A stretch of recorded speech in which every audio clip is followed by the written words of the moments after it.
welcome to Nexus Edge. Are we live? I'm sorry. You kind of down. I'm sorry. All right. So welcome to Nexus Edge, the show that'll help you get an edge on your competition. I apologize for the rocky start. I'm a professional, I promise. I'm, of course, also your esteemed host, Turd Herder, and we're coming to you live, of course, Season 9, Week 2 recap. And we're going to talk a little bit about Division B, and we're going to find out, does Division B stand for Best Division, ? Or not? We'll find out. All right, so without further ado, let's get right into it. I'm, of course, been joined by my co-host, Ryokai. How are you, bud? Good. Gilly Shark got a good 2-0 domination this week, so feeling good. Excited to talk about some Div B. Amen to that. Actually, on all accounts, Next Scats did the exact same thing. And we have a match tonight, so we'll see what happens. But enough about that. Let's start right away with the Week 2 recap for Division B. We're going to do a little bit of a deep dive, and while we're talking about some of the teams, you'll be seeing some highlights from Division B. If you recognize them, go ahead and shout something in the chat.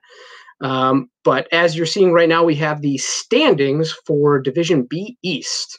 I don't think anything really has changed too much from last week. Ryokai, I don't know if you remember. Not exactly, no, but there's definitely a lot to talk about here. Yeah. I know there's some undefeated teams still around here, some stuff like that. So why don't you lead us off here? What do we have to say about Division B East? Sure. So starting off here, let's talk about Tiny Dancers. So they're playing possibly the best team in the division right now, leading the point standings in first place. They got a win over Roomba Rotations in Week 1, and now they've also taken care of both House of Shay and Die for Vision. So they're sitting nice there on the throne at the top. 6-1 map score. They've got a little bit of a easier schedule in the next few weeks, so they'll probably stay up there for at least the near future. And maybe if some upsets happen, maybe not. But compared to the current standings, that looks like kind of their trajectory so far. So I would say they are currently the team to beat as far as Division B East goes. Very nice. And looking at that number 2 team currently sitting in the standings, it's Uncomfortably Numb. Uncomfortably Numb has taken Season 8 off, so we didn't see them last season. I believe in Season 7 they went by a different name? ? I don't remember. But they were the number 2 seed in B West back in Season 7. So they had a bye in Week 1, but nonetheless have still managed to get 6 points. They showed up in Week 2, showing no signs of restlessness or rustiness or anything like that, and they beat Running It Down Mid as well as Bad by Design in a 2-0 fashion. So I'm guessing that's domination for both. They have 2 big games coming up, though. I think, as you mentioned, the One Trick. Oh, no, you didn't mention this. They're going to be facing off against the One Tricks, who are currently undefeated, as well as Roomba Rotations, which has a long-standing history in Division B in some form or another. So those are going to be really challenging fights for Uncomfortably Numb. And, yeah, very nice. We did want to take some time to kind of highlight one of the I guess, strong players in Division B East so far, or at least a couple of them. And actually, this one is from Uncomfortably Numb. It's Famous. So if you're familiar with them, give them shout-outs, of course. They have been known for their tank plays in previous seasons, but they're switching it up this season and playing DPS in 3 out of Uncomfortably Numb's first 4 matches. So that's kind of interesting, but they're definitely not slouching. They're not showing any signs of rust or what's another way of putting it? Not being good enough or anything like that. The Hanzo play specifically is worth mentioning here. They have logged an average of 82,000 hero damage, 16 takedowns, and 16 KDA in 3 games as Hanzo. So if you're looking to get an edge on your competition in Division B East, watch out for Famous as Hanzo. Would probably be a pretty good idea. But back to you, Rio. What else do you got to say? On the opposite side here, on Team Tiny Dancers is Materium, I believe. And right. so healers, they don't get a lot of love. They're kind of the silent, protector. They don't get the spotlight. They're not the star flashiness, but they make a big impact. So shout outs to healers. And so we're giving a shout out there. Big part of their early team success here. They've got huge quality plays. They've got 96% kill participation. They're always around, supporting their team across the whole map. They've got the 4th best KDA in the division right now at 11.6, so just shy of the 16 there on Famous. Yeah. And they've played a bit more games. So in 7 games, they've got 82k average healing, health per minute or healing per minute of 4.2k, which are 3rd in the division, respectively. And so, yeah, definitely another solid player there to shout out for Division B East. And yeah, like you mentioned, there's currently 3 teams undefeated in the division. So whenever those teams play each other, look out for that matchup, because that's going to be a good match probably to decide and where the future of potentially the playoffs goes from here. Very nice. And one of the things, just looking at kind of the team composition here, teams that I'm familiar with, through my experience in NGS or whatever, Die for Vision, I think, started at Division D 4 seasons ago, went to C. They were in B last season, and now they're in B again. They're sitting right in the middle of the pack there. They got 4 points. They've lost some matches, which is to be expected, but still good to see them right in the middle of the pack. Same with Durton's Couch, someone that came from Div C last season, a solid Div C team, actually getting the bump up to B and kind of staying alive there for a little bit. They're probably wanting a few more points, but still nonetheless good to see those teams kind of hanging out there. So, all right. Anything else on Division B East before we move on to B West? Yeah, so I just had another quick little stats fun note to throw in here at the end. So Arthas currently is looking like one of the best heroes in Division B. They have a very high win rate across East and West. They've won 11 out of 12 games so far. So that's pretty sick. I think that might be possibly related to the Rhaegar Bloodlust type of stuff having some popularity, and that's maybe a good counter to that type of thing. Who knows? But just an interesting observation there. Alongside that, you've got some few less popular heroes. Hanzo, as we already mentioned, from Famous. You've got Zul'jin, Alarak, Murden, Tassadar, the new Tassadar to note, and Lunar are all also doing very well in East, having pretty high win rate, but they're also receiving very few bans so far. So a little bit of interesting meta shakeup there, that some things are maybe slipping under the radar of teams and not going banned, but when they're picked, and they're being picked fairly often, are having a pretty good success. So interesting things to note there for potential scouting or meta development as we go further on in the season. Very nice indeed. And I do want to give a quick shout out to Murda, rating with a party of 7. Thank you very much, Murda. We appreciate it, of course. Welcome to Nexus Edge, everyone joining us with the raid. And hopefully you are enjoying. I know I keep looking over. I'm watching these highlights as they're happening. So hopefully you guys are enjoying that kind of change to the format a little bit there. I think it's pretty interesting, pretty entertaining. So let's move on to B West. Do you want to start with this team, or do you want me to go ahead? Sure. So Arrogant Nephilim, they were promoted from C West. They were the number 2 seed in Season 8. And so it's not, I think, their first season in Div B. I believe they also, in Season 6 and Season 7 here, played in B West. They finished kind of medium bottom of the pack.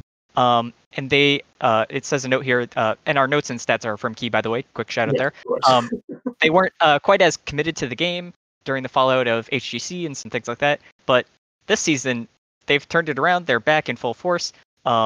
They've come out of the gate. They're smashing opponents. They've recorded 3 series wins already, sitting atop the standings. They beat Soak Every Lane, who's another team that we'll mention here in a second. Abba Murky Cult, which are also viewed as some other top teams and contenders in the division. So when this team is playing to their full potential, they are definitely a scary team and one to watch out for. So. Absolutely, and especially the fallout of the HGC kind of maybe changing a players and teams' perspective on the game. I think that's definitely a big point. But I don't know about you, but I've definitely felt recently, the last couple seasons, I don't know, being jazzed about the game a lot more than I was way back when. It feels so long ago, and the game's still going on. We're all still playing, obviously. I don't know if that's something you share. Yeah, I mean, I think like the Nexus anomalies and just the patch notes in general and reworks and stuff like that, they've been shaking things up and keeping it fresh. Like 2019 felt like kind of a little down. It was kind of getting stale and just kind of, trucking along at it's a steady pace they're maintaining or whatever. This, later half of 2019 and now 2020, it's got some freshness. It's reinvigorated my excitement and enjoyment with the game. As the patches go on and things like that and the shakeups happen. So I'm definitely enjoying it. Absolutely. And as Key pointed out, I think that's exactly what's happening with Arrogant Nephilim and possibly other teams. So speaking of other teams, Soak Every Lane, as you mentioned. This is a B West kind of staple team, always kind of seeming to be right in the middle of the pack. I think there was a couple seasons ago where they actually were doing quite well. They're currently sitting at the 4th place in the division. They apparently usually finish right around the top of the division. So it's kind of interesting to see, oh, wait, they're actually at the very, very top of the division. Sorry, I'm misreading Key's notes. This is their 4th season. They are now currently in 1st place. They usually finish in the top half. Okay, finally got that out there, guys. They're a relatively consistent core with a couple of roster additions in Wipeout and BMed, both of which came over from You Are Not Alone, the Division B grand champions from last season. They had 2 dominations against Nanode, ABBA, and Zombie Eradication Squad, while they lost to the other team we talked about earlier, Arrogant Nephilim. So definitely an interesting kind of way that things are shaking out. But I think Wipeout is currently, if I'm not mistaken, and maybe Wipeout is a sub for Soak Every Lane, or is he playing all the matches? Yeah, I think he's playing in some of the matches. I think they might have a little bit of like roster and role swaps that they do in games sometimes. So it might depend on matchups or something. I'm not sure, but got it. But yeah, to the extent that Wipeout is playing, Wipeout and BMed, or vice versa, are playing in the main roster, that's a phenomenal addition for Soak Every Lane, and definitely something to keep an eye out for if you're in Division B West. I'm going to go ahead and talk about this next person that we wanted to highlight here. I noticed that they were in chat earlier today, and I think they're still here. This is, and I might butcher this name, Vivanci. That's my best guess, out of Caffeinated Nights. They were a part of a heroic team last season in Season 8. I believe it was Phoenix Rising Ruby? I want to say Diamond? Diamond? Whichever one was Topaz? The heroic team. Topaz, I think. Could have been Topaz. I remember their color in Discord was gold yellow, so it could have been Diamond. Either way, Topaz, he says. Okay, Topaz.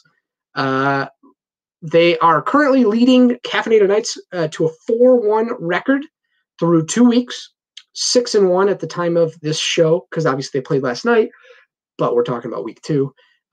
Putting out an average of 64,000 hero damage, 3.4k damage per minute, and they have a 10.1 KDA. So definitely, Vivanci, shout out to you, man. You're doing good work for your team, keeping things moving right along. It's kind of ironic that you were asking about giving out spoilers and stuff for Nexus Edge earlier today, and little did you know we were going to be talking about you. So there we are. And Rio, why don't you talk about the guy from, or the person from Arrogant Nephilim that we wanted to highlight this week? Yeah, so as you mentioned, from Arrogant Nephilim, Trabe, I'm gonna guess. I think it's Trabe. So, yep. Speaking of damage players, Arrogant Nephilim, they've got one of their own. He's a mage-focused player. He plays a lot of Jaina, Kael'thas, Mephisto, also seeing some pretty good success in Div B and just NGS as a whole. Has a rise in popularity lately. He's got a KDA of 11.1. He's got average hero damage, 53k per game. So he's also doing some good work there for the team success of Arrogant Nephilim there, helping them out. Absolutely. And before we move on to our final topic, any other thoughts about Division B West here that you would like to share? Yeah, so we've got some more quick little stat nuggets of information to munch on here.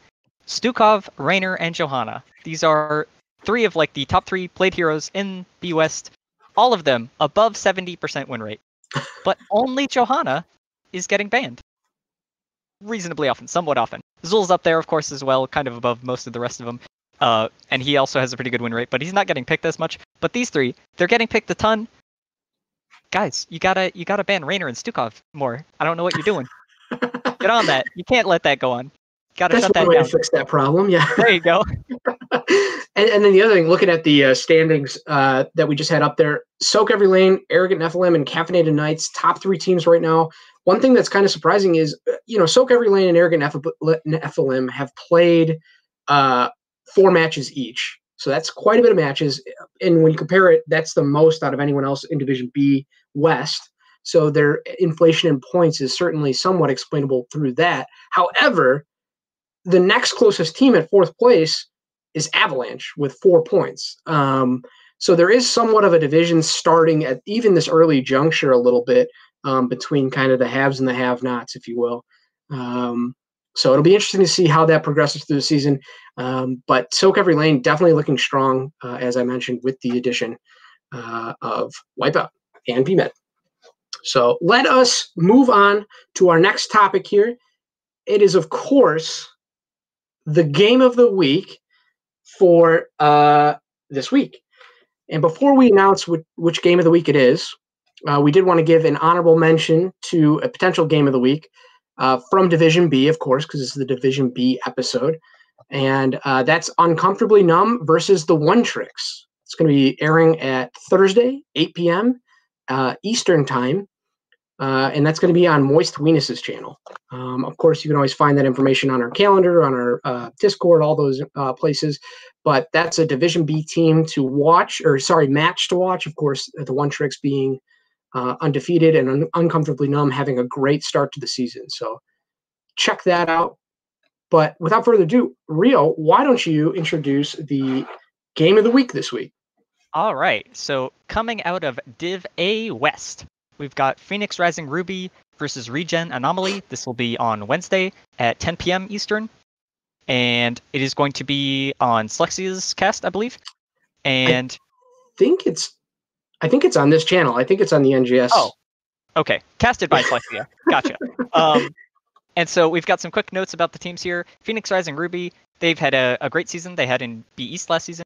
They ended as the number 1 seed. They got knocked out of the playoffs in the first round, so weren't quite able to finish out the season strong there. But they're back. They're in Div A this season.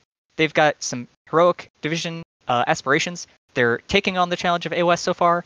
They lost their opener 1-2, but it was against possibly the best team in A West, which is Regen Retro, and that was their season opener.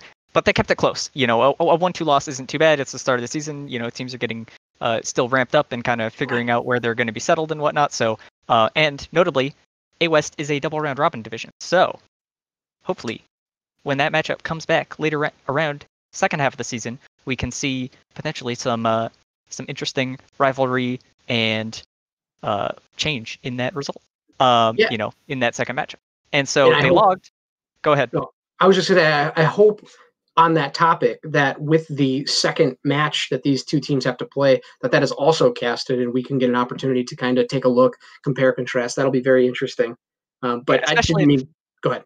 I was going to say, especially if both of them are still nearing the top of the division or whatever, that'll be definitely a match that. Please cast it. I want to watch it. They logged their first win of the season against Tainted Orphans in week 2 so far, so they're looking pretty good. A player on that team is Danilor. Gonna go with that. Try my best. Danilor, yeah, something like that. They're new part of the team this season. They'll probably be a key part of Phoenix Rising Ruby's quest to success in Division A West, and they've got a wide range of healers that they played. They've played 4 different healers so far in their first 5 games. They're posting an average healing of 72k, so they're doing good. Definitely a key player to look out for in that matchup on Wednesday again. Take it away for the other side of the matchup.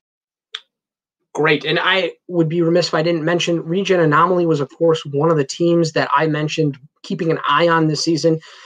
They were a strong Division C East contender. And that's right. They jumped 2 divisions this season. They are up to A West. They've had significant roster changes. I think the only consistency is their captain Carve. But but definitely, I think they've started out really strong, and they're kind of showing that they're here to stay, and they're in the right division. They weren't a Division C team this year or this season, and they came out in week 1 letting everyone know that they can compete in A West, and they beat Wholesome Halfwits 2-0, which that's pretty crazy. Wholesome Halfwits is a team. Do they play in Heroic, or have they always been AB? I think they've been Div A like the past like 3 seasons, but they've always been like a playoff contending team in middle upper of the standings there. So right, I know they're always a very good team, and for a newer rostered Regen Anomaly to come in, kind of stake out a domination against that team, it definitely says something and should show not only Phoenix Rising Ruby that they're here to stay, but also the rest of A West. They did lose to Regen. They lost their RG Showdown. Oh, it's Regen versus Regen. Yeah. Right. So against their Regen brothers sister squad, Regen Retro in week 2. So it sounds like they're probably 1-1 right now. But nonetheless, this should be a good match. The first of that. And before moving on, oh man, we thought that other name was hard. Lay Shamarvel. That's what I got, man. Lay Shamarvel on Regen Anomaly. They have 7 kills, 27 takedowns in their series win over Wholesome Halfwits in week 1, and consistently pumped out about 55,000 points of damage in those games. So definitely going to be a match to watch, and looking forward to catching it. And that was at Wednesday, 10 p.m. Eastern time on the NGS stream right here. So very nice. All right. Let's move on to my new favorite section. Of course, this is Bronze or GM. This is, of course, going to be a very fun topic. This is going to round out the show here for us today. We've had many suggestions come into us via the hashtag Edge Questions channel. I see Stark in chat. He's sending out the poggers. I think that's poggers. For the Bronze or GM segment. And that's exactly what we're going to get into. So let's start it out. This comes to us by Wedge. Which hero would have the most successful hockey career in NHL? And before you answer, I just want to make sure you know that NHL is the Nexus Hockey League. I'll start it out here. I'm going to submit my pick because I don't want to be persuaded otherwise, because I think your pick is very strong.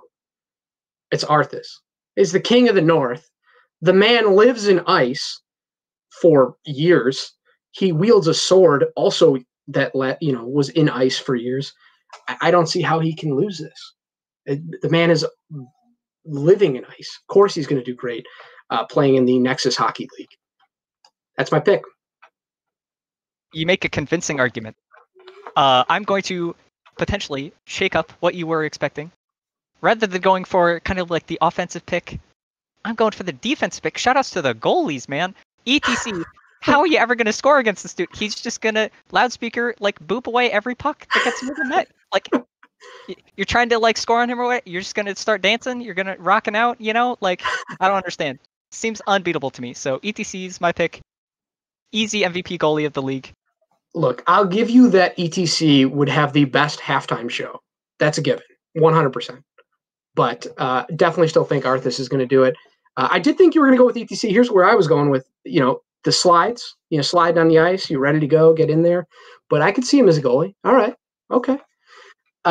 Moving on to the next one. This is coming to us from my teammate, McGiblets. He refers to himself as all of them. And the choice is Deckard or Malfurion. Why don't you start us off, Rio? All right. Well, it's Deckard. Ruby, it's just OP. That's all I got. Okay. No, for some actual analysis. Yeah, Ruby's just got buffed. It's 10-second cooldown now.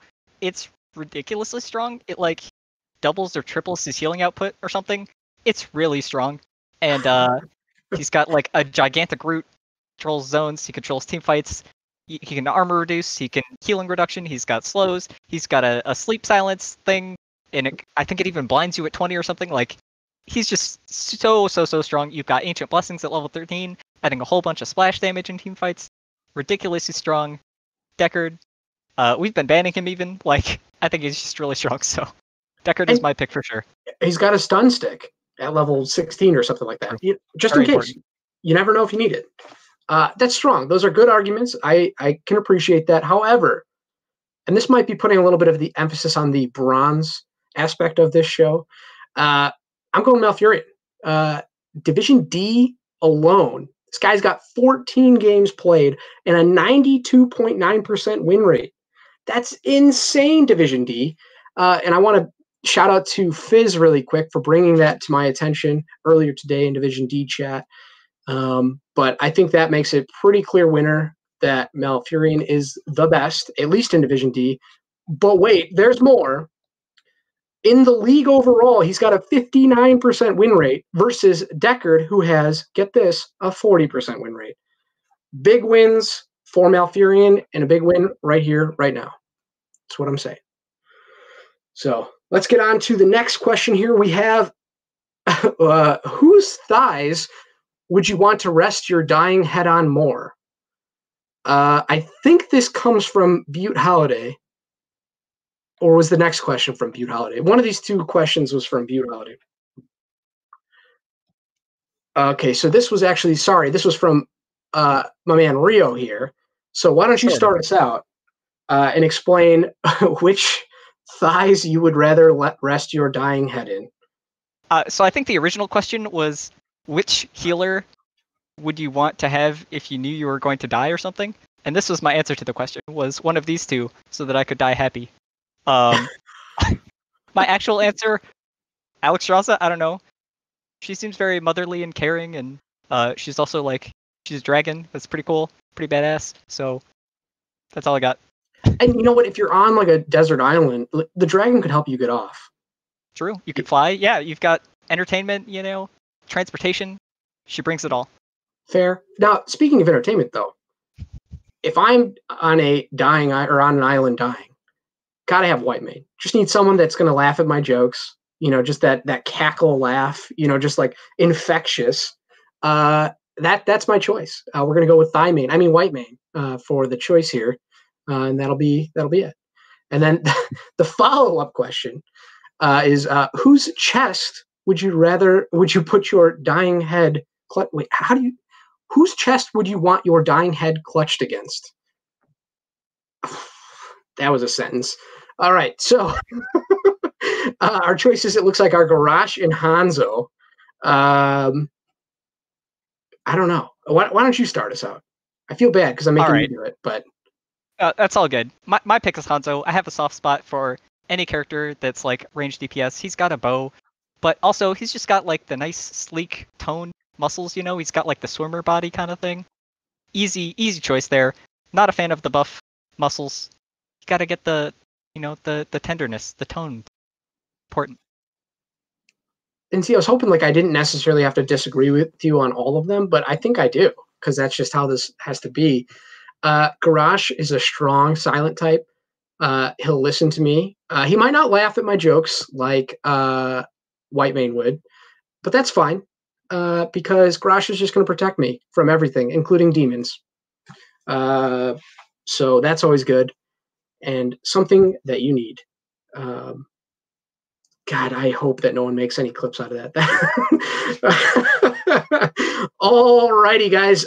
That's going to wrap up the show for us today. Definitely throwing me off here with some of the comments in chat. But yeah, let's close it out. Before I go, I do want to say thank you to our behind the scenes guys, Linehouse, our head producer, who puts in a lot of work, including for pretty much all of the visuals that you saw today, and Key, the head analyst, who helps Ryokai and I kind of stay informed on some of the divisions that we might not be able to always be up on. Key's an incredible asset to us, and we really appreciate all the work he does behind the scenes. DB Smiley definitely has a really good question, and that reminds me, we wouldn't be able to do the Bronzer GM segment without some of your suggestions. So DB Smiley has suggested one. Go ahead, throw those in edge questions. Obviously, we see this one here. We'll go ahead and throw that in the mix. Maybe we'll answer it next week. Maybe we won't. And yeah, that's all I got. Real. And yeah, of course, if you have highlights, go ahead and submit them into the hashtag highlights channel. If you want it to be a little bit more secretive, go ahead and hit Ryokai or I up with a DM. We'll take a little look at it. We'll let you know what we think. And of course, we'll pass it on to Linehouse to make this the ultimate approval. Ryokai, why don't you say your goodbyes real quick? Well, I also wanted to give a shout out to Falendrith for Stats of the Storm and helping provide all those stats as well and getting some cool insights there. So shout outs there. But yeah, I think that's all I got. I'm of course embarrassed that I forgot about Fal. Yeah, he does all the soothsayer, which I know Linehouse relies on a lot for our show today, and a lot of the casters in NGS rely on to assist them with producing the best quality cast. So without much more, this is Turd here saying adios, amigos. Remember to stay safe in the Nexus and always take your hots to the edge.